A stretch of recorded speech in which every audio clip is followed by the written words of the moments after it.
Okay, we just finished locals, and this is Thomas, the Hooded Duelist on YouTube, and this is what he played. Alright guys, so I played Fire King Snake Eye. We're still thriving after the ban list. All we lost was just pure hits, so it doesn't really matter to me.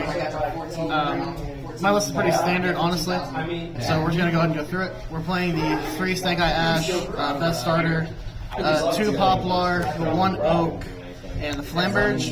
This card is ridiculous because it doesn't only push your stuff back to back row.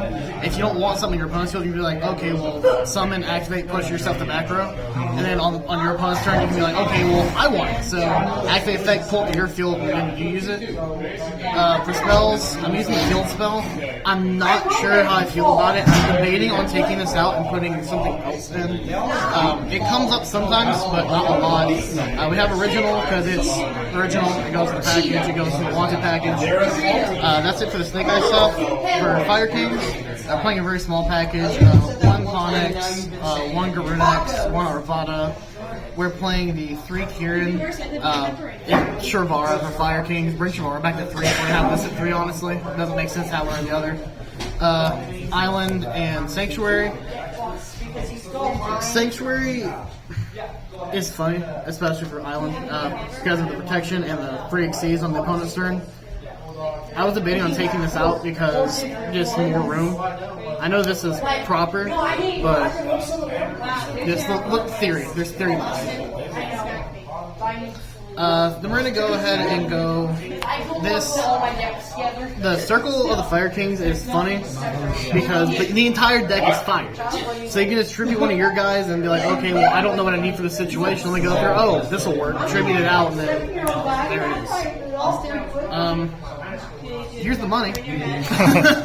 Wanted Engine makes the decks leaps and bounds more consistent, along with, I think I have it in the back, the Bonfires. I know people do not like this pack because of how expensive it is. Unfortunately, it does help the deck tremendously.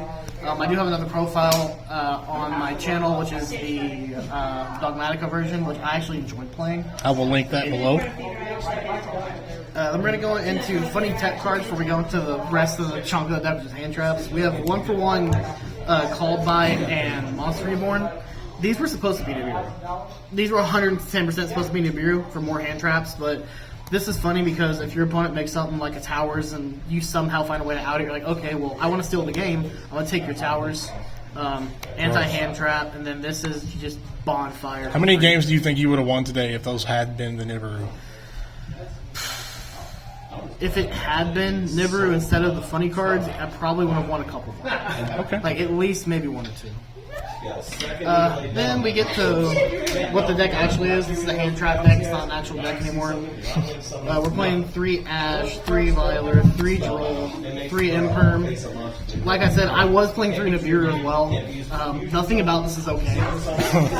Like, the amount of times I've actually wrecked because of how many hand traps are in this deck is absurd. Like, round 4, we were going into game 2, and I opened Droll, Violer, 2 Ash, and Flamberge, and then I drew into Triple Tactics Talent, and then I was like, okay, that's game. I looked at the top 5 next cards, it was all side decks and hand traps, so just, it's a skill issue on my end. See, I felt like I had to cut down 2 because that's all I kept doing. Yeah. So I cut down to 9. Extra deck, pretty standard as well. We have Sunlight Wolf.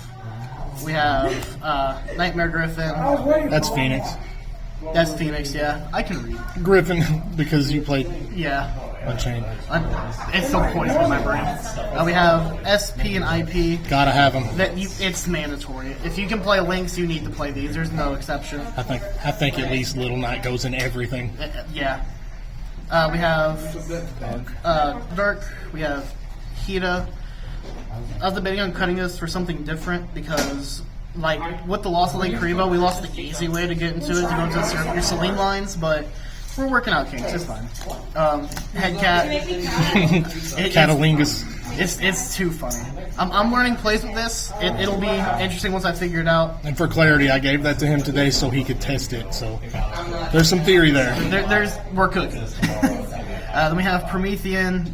Great card. Custom card. Sure is. Celine, Nightmare Unicorn, and Ambler Whale. I'm just gonna go ahead and turbo through a bunch of these Link 4s because there's no reason that like anybody shouldn't know what these do at this point.